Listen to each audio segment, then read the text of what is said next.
믿음은 신자에게 굉장히 중요한 것이고 꼭 필요한 것입니다. 왜냐하면 우리의 구원도 또 기적도 믿음으로 얻기 때문에 그렇습니다. 그래서 바울은 로마서 1장 17절에 보면 오직 의인은 그 믿음으로 말미암아 살리라라고 말씀해 주었기 때문에 믿음이야말로 우리 신자에게는 꼭 필요한 것임을 알 수가 있습니다. 많은 사람들이 이 믿음이 자라기를 원합니다. 믿음이 제일 중요하다고 하니까 믿음이 자라기를 원하고 또 큰 믿음을 가지기를 소망합니다. 구원 얻는 믿음은 한 가지지만 그러나 삶 속에서의 믿음은 크고 작음이 있다라고 하는 것을 우리가 종종 말씀을 통해서도 알 수 있죠. 백부장 같은 믿음을 보시고 예수님께서는 야, 이스라엘에 이만한 믿음이 없다라고 하면서 그 큰 믿음을 칭찬해 주었습니다. 그런데 한편 이제 그 풍랑이는 바다를 배를 타고 갈 때 제자들이 막 흔들어 깨울 때는 제자들에게 믿음이 적은 것을 가지고 책망하시기도 하였습니다. 그러니 생활 속에 믿음은 크고 작음이 있다라고 하는 것을 우리가 경험적으로도 알 수가 있습니다. 그런데 안타까운 것은 이 믿음이 생각만큼 자라지를 않는다는 거죠. 그러니까 많은 사람들이 내가 원하는 만큼 믿음이 자라나질 않으니까 어떤 경우에는 굉장히 답답해하는 경우도 많이 있습니다. 근데 오늘 그런 사람들은 이 본문을 보면 굉장히 위로가 됩니다. 왜냐하면 본문에는 믿음이 적다고 한탄할 필요가 없다는 것을 우리에게 보여주시기 때문입니다. 때로는 그 믿음이 조금은 미신적인 믿음이라 할지라도 주님께서는 그걸 책망하시지 않으시고 작은 믿음이라 할지라도 그 믿음 가지고 나오면은 하나님께서는 크게 역사해 주신다는 것을 우리에게 보여주시기 때문입니다. 그래서 오늘 제목을 이 믿음을 재발견하는 시간이라고 해서 믿음의 재발견이라고 그렇게 정하였던 것입니다. 오늘 이 본문엔 두 사람을 소개하고 있는데 회당장 야이로와 그리고 12년 혈루병 앓은 여인, 이 두 여인을 소개하고 있습니다. 물론 이 회당장 야이로의 그 딸이 낳았던 이야기는 다음 주일에 한 번 더 다루도록 하겠습니다. 다만 오늘은 이 회당장 야이로가 어떤 상황에서 지금 주님 앞에 나와서 엎드렸는지 그 부분을 믿음과 연계해서 살펴보도록 하고 또 12년 혈루병 앓은 여인도 마찬가지입니다. 이 여인이 어떻게 해서 주님 앞에 나오게 되었고 또 주님께서는 이 여인을 어떻게 대하여 주었는지를 같이 한번 살펴보고자 합니다. 이 야이로는 어떤 사람입니까? 22절에 보니까 회당장 가운데서 야이로라 하는 사람이 찾아와서 예수를 뵙고 그 발 아래 엎드려서 간곡히 청하였다 그렇게 말합니다. 내 어린 딸이 죽게 되었습니다. 오셔서 그 아이에게 손을 얹어주시고 살려주십시오. 그리고는 그래서 예수님께서 이 야이로와 함께 길을 떠납니다.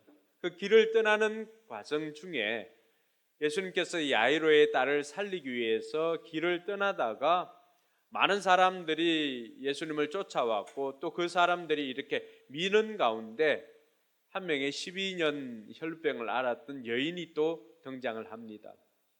이 여인이 예수님 앞에 나와서 또 예수님의 옷자락을 이렇게 만지는 일이 있는데 25절에 우리가 읽었던 것처럼 12해 동안 혈루증을 앓아온 여자가 있었다. 여러 의사에게 보이면서 고생도 많이 하고 재산도 다 없앴으나 아무 효력이 없었고 상태는 더 악화되었다.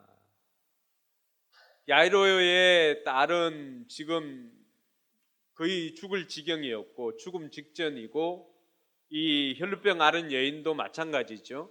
12년 동안이나 이 혈루병을 앓아오면서 여러 의사에게 갔지만은 의사들은 고칠 수가 없었고 그래서 고생대로 하고 재산은 재산대로 다 탕진하고 또 한 가지 어떤 어려움이 있습니까? 이 유출병, 레위기 15장에 25절, 27절까지 보면 이 유출병에 관한 이야기가 나오는데 하혈을 하는 거죠. 이 하혈을 하는 사람은 공동체에 함께 있을 수가 없습니다. 그러니 공동체에서 떠나서 따로 홀로 살아야 되는 것입니다. 그러니까 관계까지도 다 깨어진 그런 절망적인 상황입니다.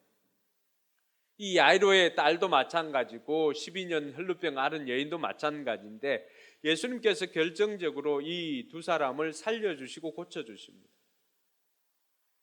그런데 어떻게 해서 이 두 사람을 살려주고 고쳐주셨는가? 34절을 보니까 예수님께서 이 여인과 또 이 사람을 살려준 것, 특별히 이 여인에 대해서 고쳐준 것이 무엇 때문인지를 이렇게 말합니다. 예수께서 그 여자에게 말씀하셨다. 딸아, 같이 한번 읽어볼까요? 딸아, 내 믿음이 너를 구원하였다. 안심하고 가거라. 그리고 이 병에서 벗어나서 건강하여라. 보면은 이 여인이 어떤 믿음이 있었는데 주님께서는 그 믿음이 이 여인으로 하여금 자신의 병에서 구원받았다, 또 고침받았다라고 그렇게 말해주고 있는 것입니다. 그러면은 이 여인이 가지고 있었던 건 우리가 생각하는 만큼 그렇게 큰 믿음이었을까? 그렇지가 않다는 것입니다. 그럼에도 불구하고 이 여인이 어떤 믿음을 가졌길래 주님께서는 이 여인의 믿음을 보시고 또 야이로의 믿음을 보시고 그 딸을 살려주시고 이 12년 혈루병 앓았던 여인을 고쳐주셨을까? 그 믿음에 대해서 오늘 저와 여러분들이 한 번 더 생각해 보는 시간이 되었으면 좋겠습니다.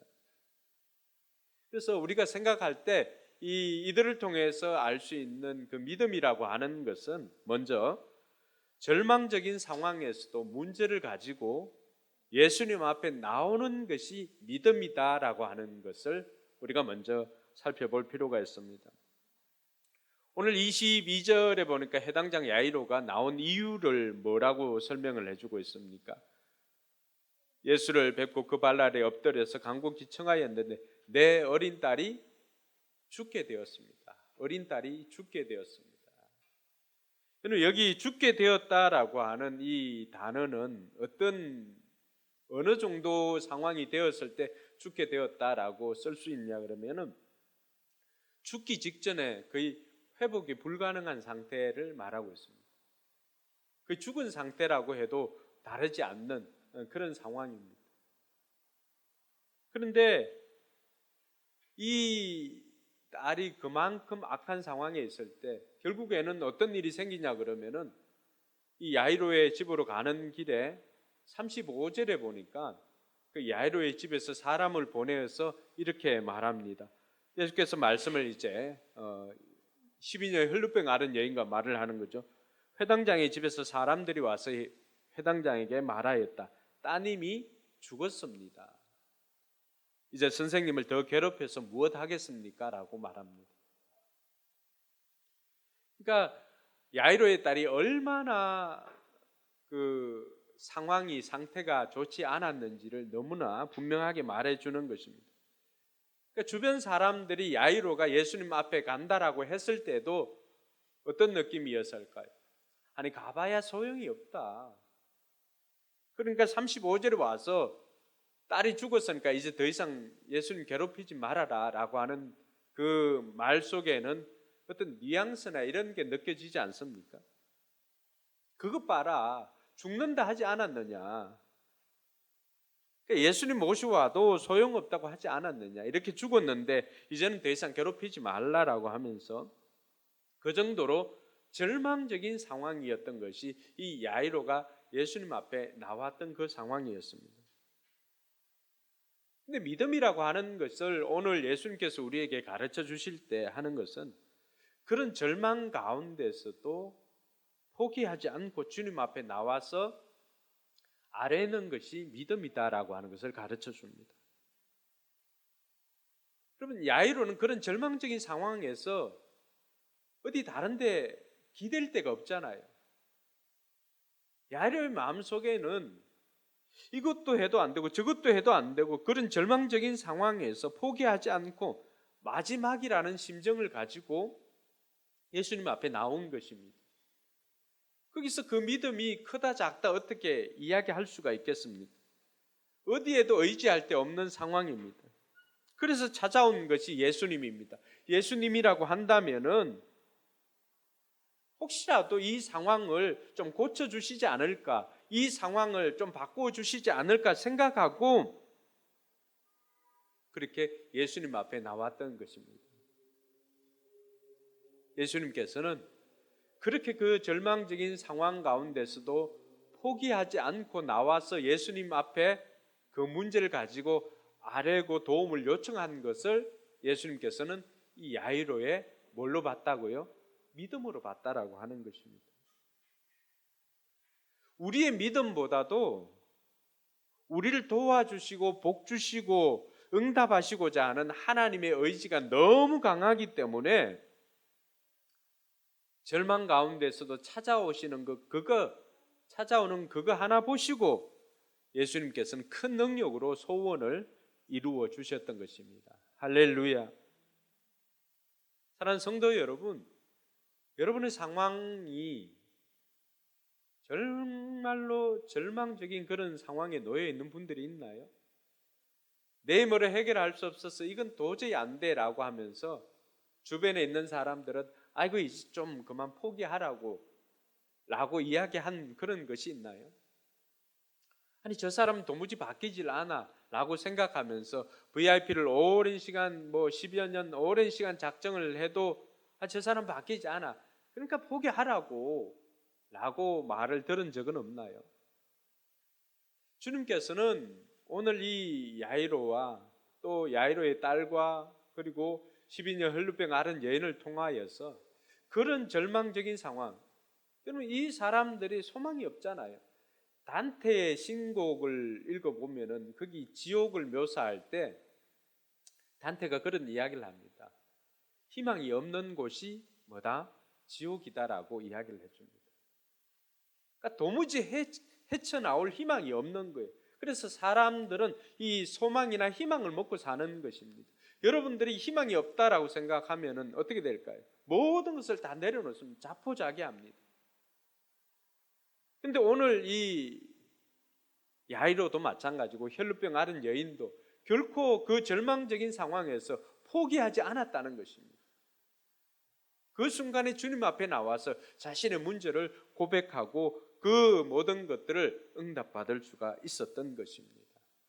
오늘 이것을 통해서 우리가 또 한 가지 기억할 것은 우리가 기도할 때, 우리가 간구할 때 하나님께서는 어떻게 해주실까?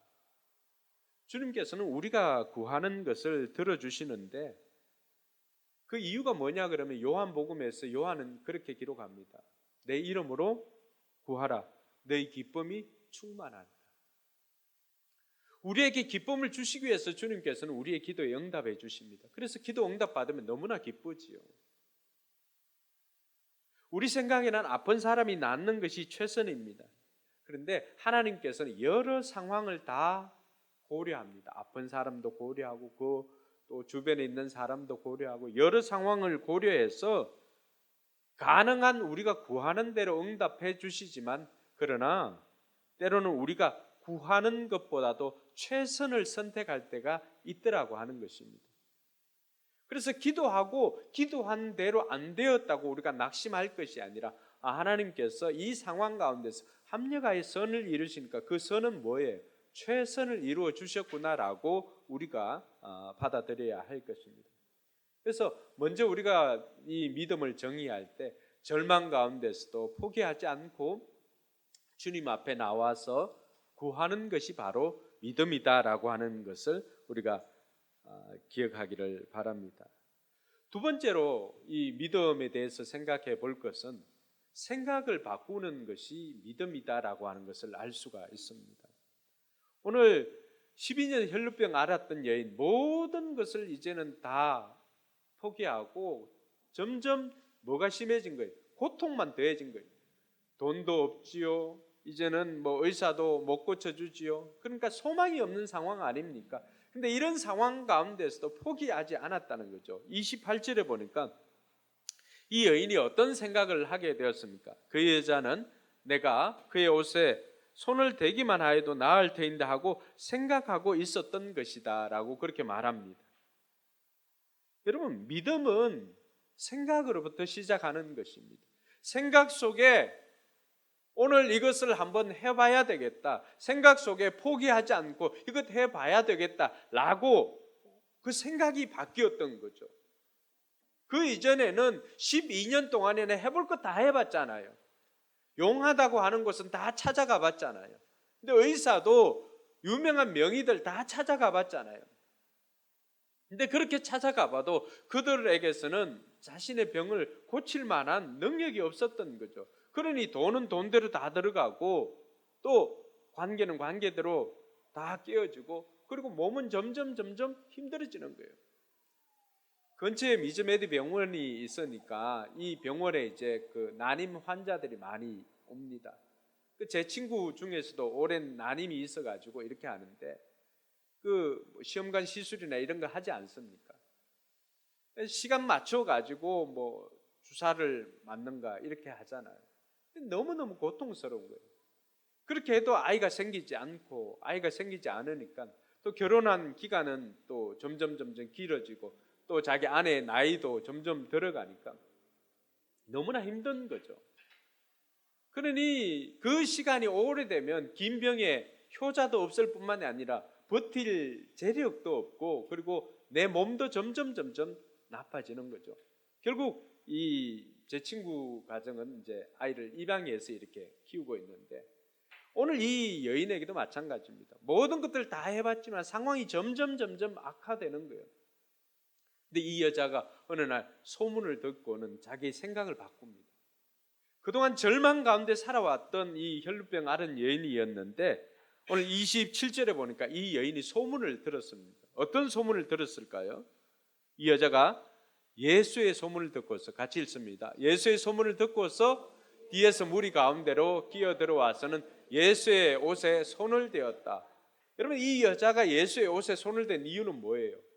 예수님에 대한 소문을 들었는데, 그 소문을 듣고는 주로 어떤 소문이었을까요? 예수님께서 병자들을 고쳐주시고, 지난번에 또 어디서 와서 그라사, 지금 계속해서 그라사 그 지방에 있잖아요. 광인도, 미친 사람도 이렇게 제정신 돌아오게 만들었더라.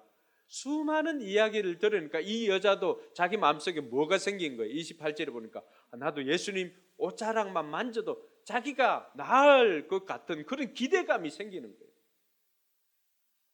그러니까 그 믿음을 발동시킨 거죠. 내가 예수님의 옷자락에 손을 대기만 하면은 내가 살 것 같은 그 소문을 듣고는 자기의 그동안 알고 있는 이 지식이 바뀐 거잖아요. 그래서 믿음은 여기에서부터 시작하는 것입니다. 여러분들이 평소에 알고 있었던, 여러분들의 경험이나 지식을 통해서 가지고 있었던 그 생각, 그 생각에서 벗어날 수 있는 것은 예수에 대한 소문을 듣고, 내가 그동안 절망 가운데 있었는데 이 문제, 예수님 만나면 어쩌면 내 문제도 해결될 수 있을 것이구나 라고 생각하는 것부터 믿음이 발동하는 것입니다. 할렐루야. 그러니 그런 절망적인 상황 가운데서 예수님 옷자락이라도 만지면 나을 것이라고 하는 생각을 가지고, 그 문제를 가지고 어디에 온 거예요? 예수님을 찾아온 것입니다.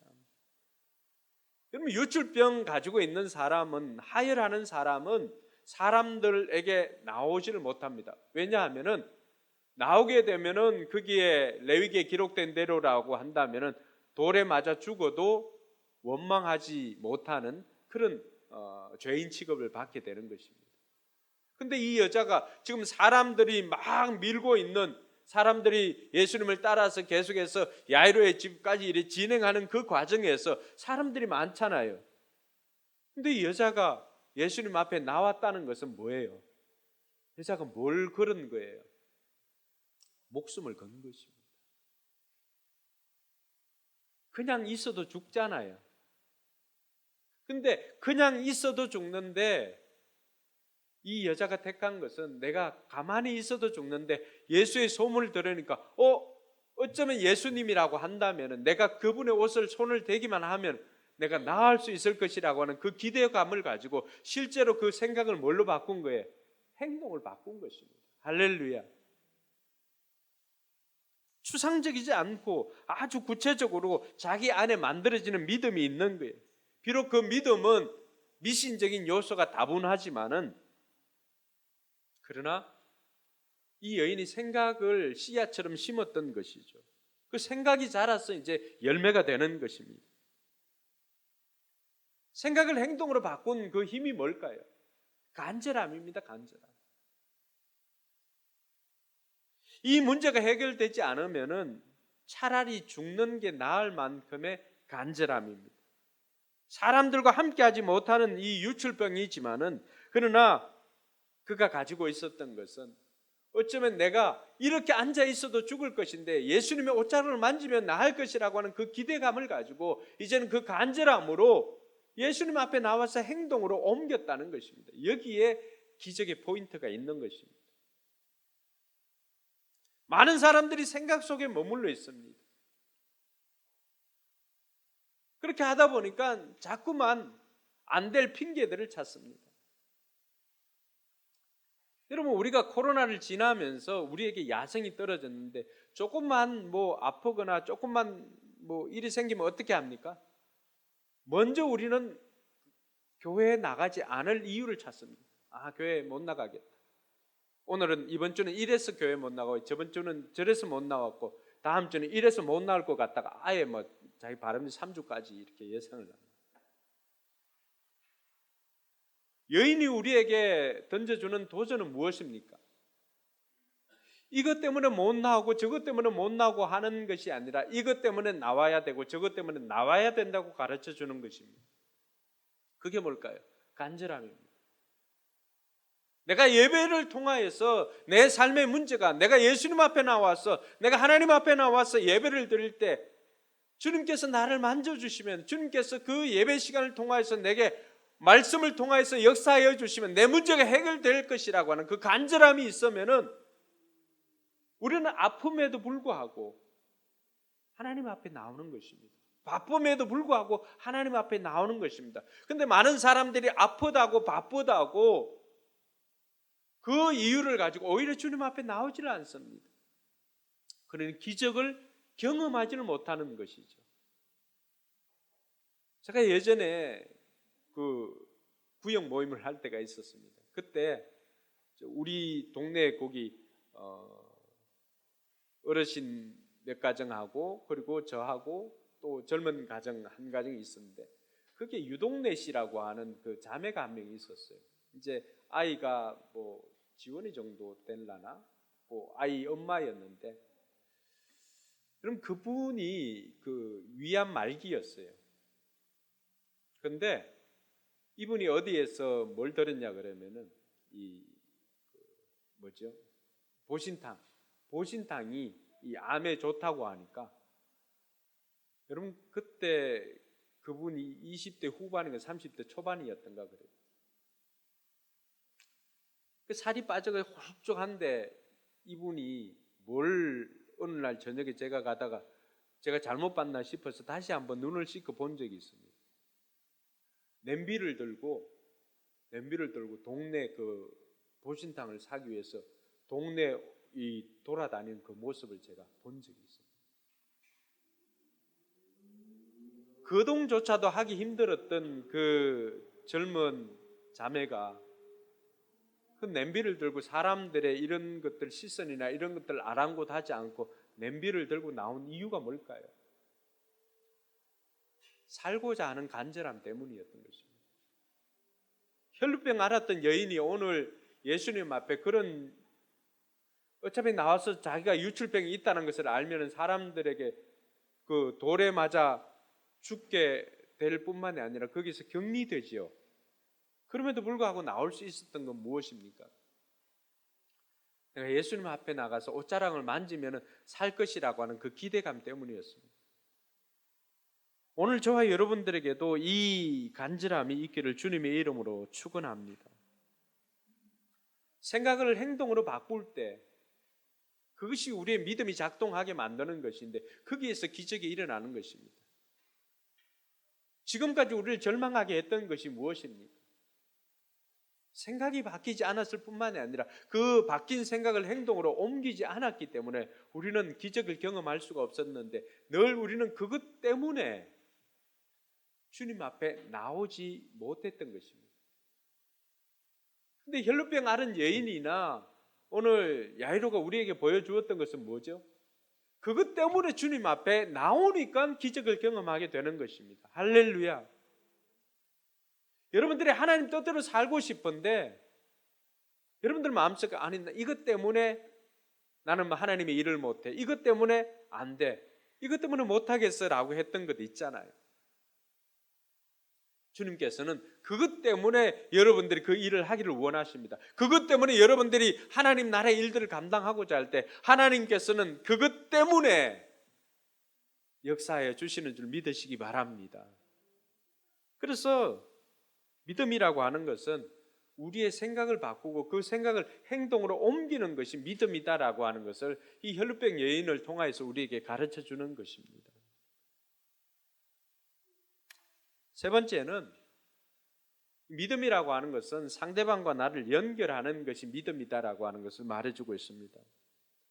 오늘 29절에서 30절에 보면 이 여인이 예수님의 옷자락을 만지자마자 어떤 일이 생겼습니까? 그 출혈의 근원이 마르니 그 여자는 몸이 나은 것을 느꼈다. 예수께서는 그 자기에게서 능력이 나간 것을 몸으로 느끼시고 무리 가운데 돌아서서 누가 내 옷에 손을 대었느냐 하고 물으셨다. 예수님도 느끼고 여자도 즉각적으로 느꼈습니다. 동일하게 느꼈습니다. 무엇 때문일까요? 오늘 여인이 옷자락을 만졌을 때 한 사람에게는 능력이 들어가고 한 사람에게서 능력이 나갔습니다. 동일하게 느꼈던 것은 이 두 사람이 뭐가 된 거예요? 링크가 된 거예요. 연결이 된 것이죠. 연결이 되니까 마치 수도 꼭지에서 수도 호수가 이렇게 연결돼 터니까 그 수도 호수를 통하여서 물이 쫙 나오는 것처럼 그 능력이 전달된 것이잖아요. 전이가 된 것이죠. 그것이 믿음이라고 하는 것을 가르쳐 줍니다. 믿음의 대상과 나를 연결시키는 것이 믿음입니다. 우리는 많은 문제를 가지고 있지만 그 문제를 가지고 하나님과 연결시키지를 않는다는 것이에요. 신앙이라고 하는 것은 내가 가지고 있는 문제, 내가 당하고 있는 이 상황을 하나님과 연결시키는 것입니다. 믿음의 대상, 우리의 믿음의 대상인 하나님과 연결시키는 것이 믿음이다라고 하는 것을 이 여인이 가르쳐 주는 것입니다. 사건에 하나님을 개입하여서 해석하는 것입니다. 그러니 여러분 골리앗 앞에 섰던 다윗이 그 골리앗이 뭐라 그러자 어떤 이야기를 합니까? 이 할례 받지 못한 놈아라고 하면서 그 거대한 장소 앞에서 쫄지 않습니다. 뭐라고 고백합니까? 너는 칼과 단창으로 나오지만 나는 뭘로 나간다고요? 만군의 여호와의 이름으로 나가는 것입니다. 할렐루야. 그 순간에 다윗이 뭘 한 거예요? 믿음의 대상인 하나님께 자신을 연결시키는 것은 호수를 꽂은 것입니다. 할렐루야. 그러니까 호수를 꽂으니까 연결되니까 어떻게 되는 거예요? 다윗의 능력으로 싸우는 것이 아니라 누구의 능력으로 싸우는 것입니까? 하나님의 능력으로 싸우는 것입니다. 여러분 12명의 정탐꾼 기억하잖아요. 이 사람들이 가서 가나안 땅에 있는 그 풍요로움을 봅니다. 그 풍요로움뿐만이 아니라 뭘 보고 온 거예요? 거대한 안악 자손을 보고 왔습니다. 그 10명의 정탐꾼들은 부정적인 보고를 하지 않습니까? 근데 이 두 명의 여호수아와 갈렙은 어떻게 합니까? 이 두 사람은 하나님이 우리와 함께 하시면 할렐루야. 그러니까 이것이 하나님과 믿음의 대상인 우리와 믿음의 대상인 하나님과 우리를 연결시키는 연결고리인 것입니다. 그렇게 연결을 하니까 어떻게 되는 거예요?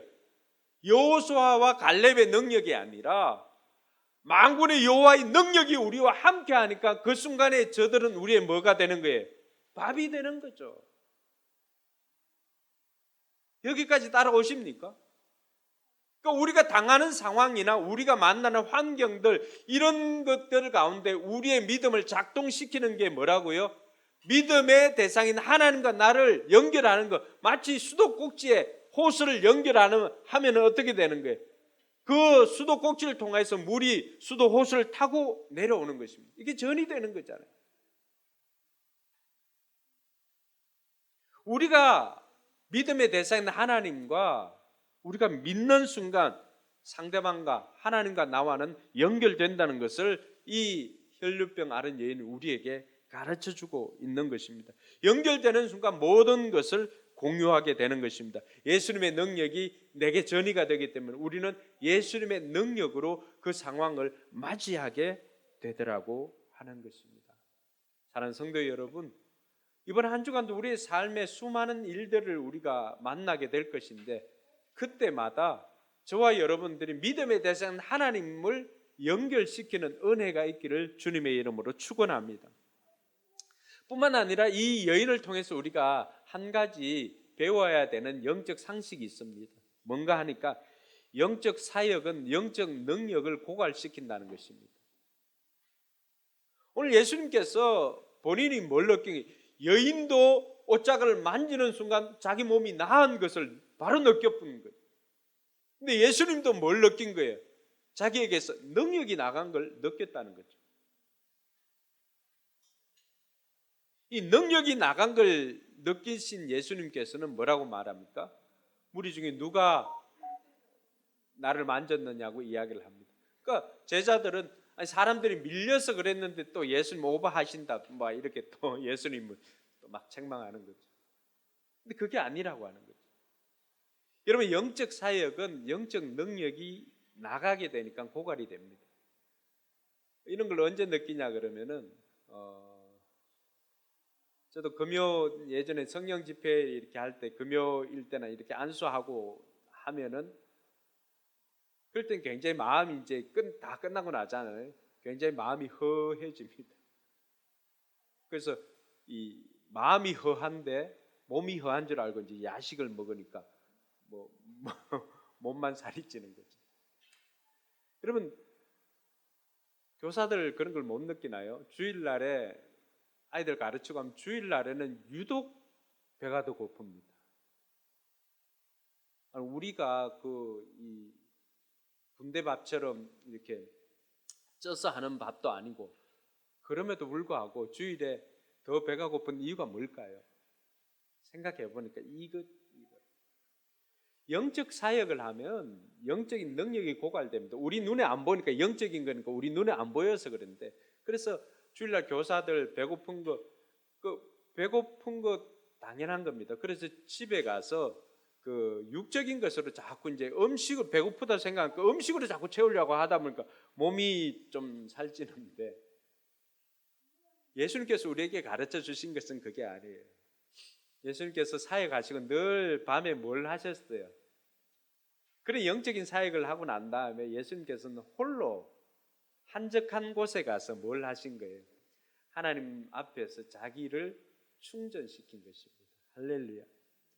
이것 없으면은 우리의 삶이 굉장히 탈진이 생깁니다. 그러니까 막 쥐어 짜야 되는 거예요. 내가 이 나간 것만큼 채워지면은 건강해지지만 나간 것이 채워지지 않으면은 점점 나는 어떻게 될까요?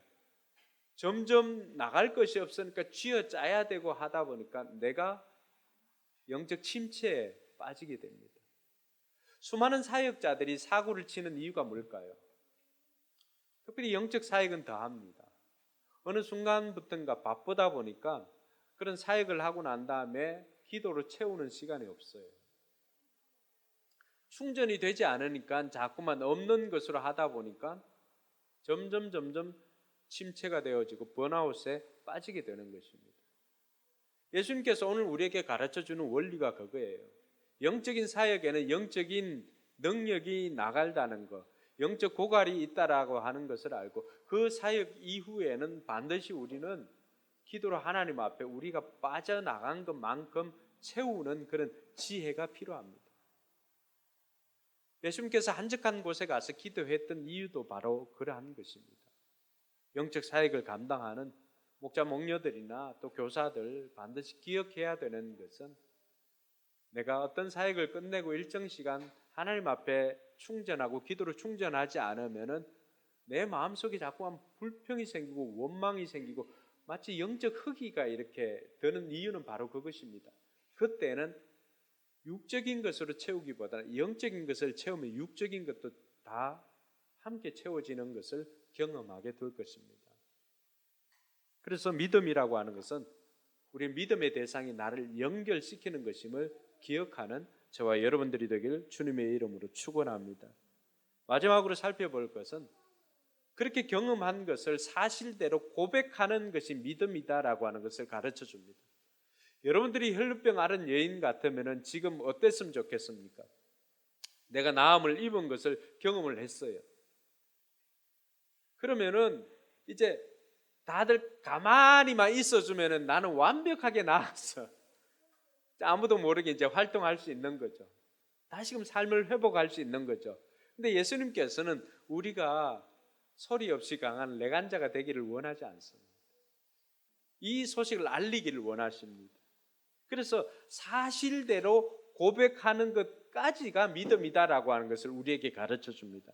33절에 보니까 그 여자는 자기에게 일어난 일을 알므로 두려워하여 떨면서 어떻게 했습니까? 예수께로 나와 엎드려서 사실대로 다 말하였다, 그렇게 말합니다.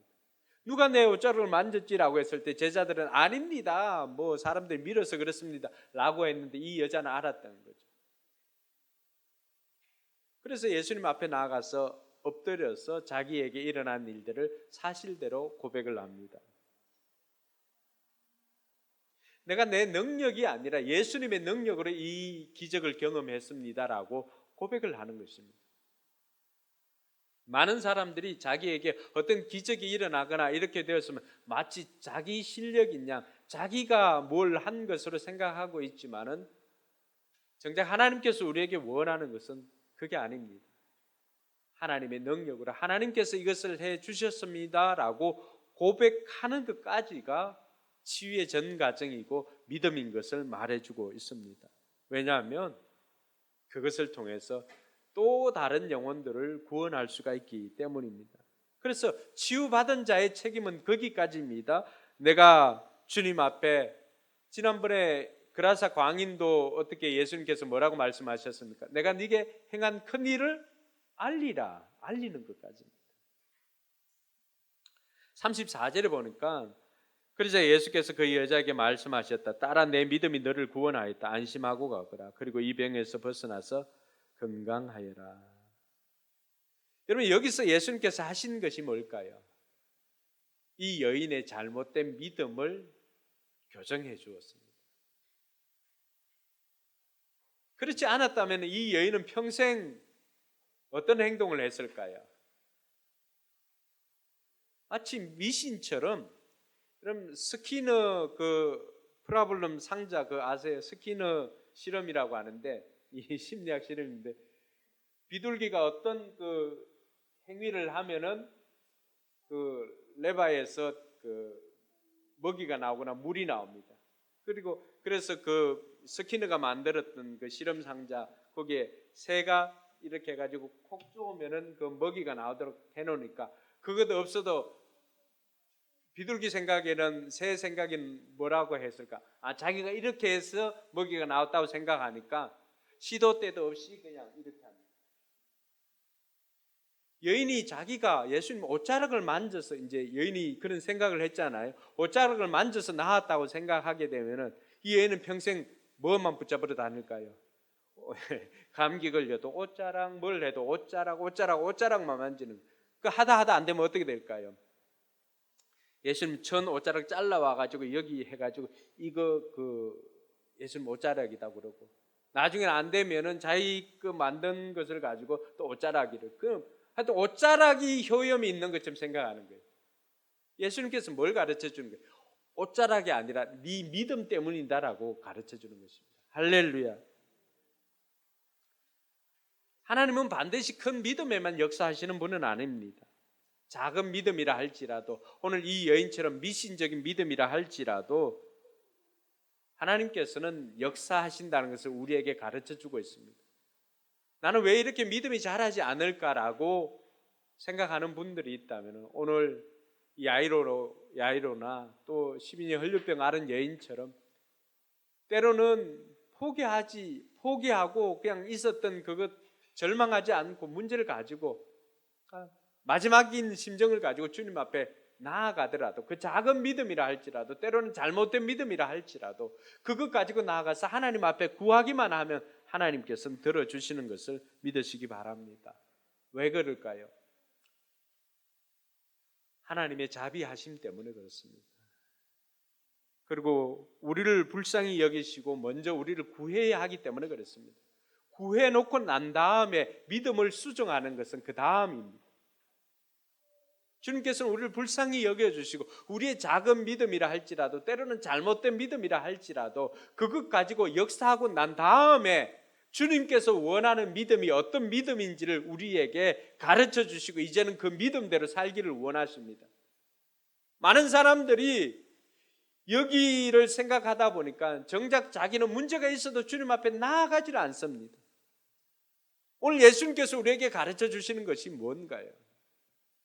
이것저것 생각할 것이 아니라 문제가 있다면 절망 가운데 네 힘으로 해결되지 않는 것이 있다면 그 절망 중에서도 나와서 주님 앞에 고하라고 가르쳐 주는 것입니다. 그게 우리의 믿음인 것을 말해주는 것이죠. 오늘 저와 여러분들이 이 시간을 통해서 믿음을 다시 한번 발견하고 지금 현재 여러분들이 가지고 있는 그 믿음, 그것이 작은 믿음이든 큰 믿음이든 그것이 어떤 것이든 간에 그것을 가지고 여러분들이 지금 고민하고 있는 그 문제를 주님 앞에 구할 수 있기를 바랍니다. 그리고 그 문제에 하나님을 개입시켜서 하나님과 여러분들을 연결시키면은 그 연결되는 즉시로 여러분들의 능력이 아니라 하나님의 능력으로 문제 해결을 경험하게 될 것입니다.